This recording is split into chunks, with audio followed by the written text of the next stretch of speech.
YouTube is tackling generative AI with their app. Check this story out. This is going to be on their blog and their tweet. Let's go ahead and read their tweet first. We're rolling out a new tool in Studio for creators to disclose if their content is meaningfully altered or synthetic and seems realistic, aka generative AI. In order to strengthen trust and transparency on YouTube, we're requiring creators to disclose this info when a viewer could easily mistake what's being shown with a real person, place, or event. And more info is on our blog. I'll save you a click. Here it is. Here's their blog. It says how we're helping creators disclose altered and synthetic content. So what's going to happen is that when they roll this out, you can see this example here with a pizza post of a fake pizza. You can say that this is altered content. It says, do any of the following describe your content? Does it make a real person appear or say or do something they say or didn't do? Alters footage of a real event or place, or generates a realistic looking scene that didn't actually occur. Wow. Generative AI. It says generative AI is transforming the ways creators express themselves, from storyboarding ideas to experimenting with tools that enhance the creative process. But viewers increasingly want more transparency about whether the content they're seeing is altered or synthetic. That's why today we're introducing a new tool in Creator Studio requiring creators to disclose to viewers the realistic content. When realistic content, a content viewer could easily mistake for a real person, place, or event is made with altered or synthetic media, including generative AI. So it's not going to be exclusive to generative AI. It's just going to include it. So, Sora, looking at you. As we announced in November, these disclosures will appear as labels in the expanded description or in front of the video player. And this is what it looks like. Says altered or synthetic content right there on the video.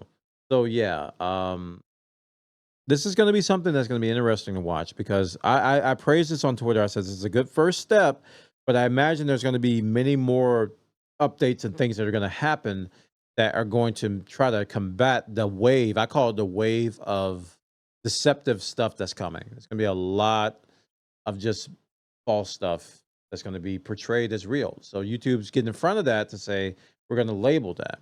But that comes with a little bit of a concern too. I'll talk about it in a bit. It says, of course, we recognize that creators use generative AI in a variety of ways throughout the creation process. We won't require creators to disclose if generative AI is used for productivity, like generating scripts, content ideas, or automatic captions. I myself have used generative AI for thumbnail creation. I do like background images, or sometimes I'll do some kind of a thing. You guys have noticed. That's what I use it for. Even if they did if they required me to do that, I wouldn't be opposed to doing that. I don't mind doing it. They said we won't require creators to disclose if they have these cases. Clearly unrealistic content such as animation or somebody riding a unicorn through a fantastical world. You don't have to disclose that. Color adjustment or lighting filters, special effects like background blur or vintage, and beauty filters or other visual enhancements. And they go into detail about what these labels will look like. It says altered or synthetic video content. I'm sorry, altered or synthetic content.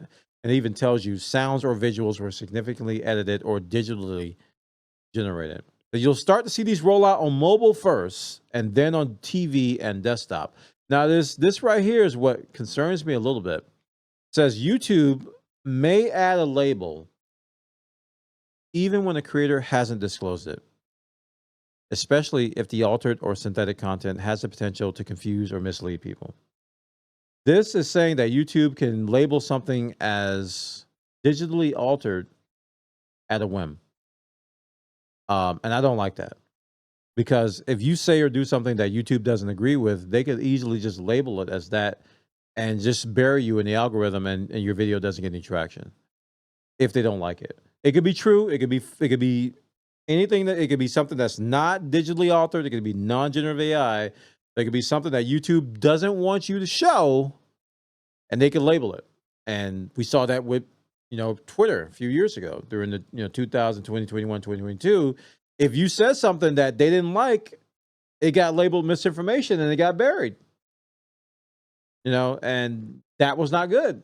And in a lot of cases, that it wasn't the case. Stuff was legitimately true, but Twitter didn't like it, and they said you're misinformation. They either shadow banned you, or labeled it as misinformation, and that wasn't the case. TikTok did the same thing. They would label stuff as misinformation and say stuff if they don't like what you're saying, right? So if YouTube sees a video or something you captured and say, that we don't like that, they're going to say this is digitally altered. They can basically say fake news and say that it is digitally altered if you don't disclose it.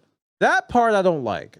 So that's something that I hope that YouTube does the right thing about and not abuse, which in these days, these big tech companies, they are prone to abuse these kinds of powers, which is why we don't give it to them. Right? We don't give them power to tempt them to abuse it. We don't want them to even have this kind of power in a lot of cases. So while I appreciate what they're trying to do to legitimize legitimate content and just educate people on what is generated and what is real, giving them full reign over what is fake and what is real to anything, any reason, because when YouTube has power like this, they don't have to give a reason. They don't have to give a legitimate reason. They could just do it, and you can't do anything about it. We've seen that with other stuff. So we can sit back and go, oh, they would never do that. Nah, they have done it in the past, and they have been caught doing it in the past, and they will continue to do it. So you got to be careful with this kind of stuff. So check the story out over on their blog. I like where this is going. I like that they're being proactive about giving us the tools to say, hey, this is not real. But they have the power to say this is not real, even though something can be real. And that's dangerous. That almost nullifies this whole feature if they abuse that power, which if they have the power, if they have the opening, a lot of times they will abuse that. So we're going to be following this one very closely. Check this out over on their blog and on their Twitter. I got details over there.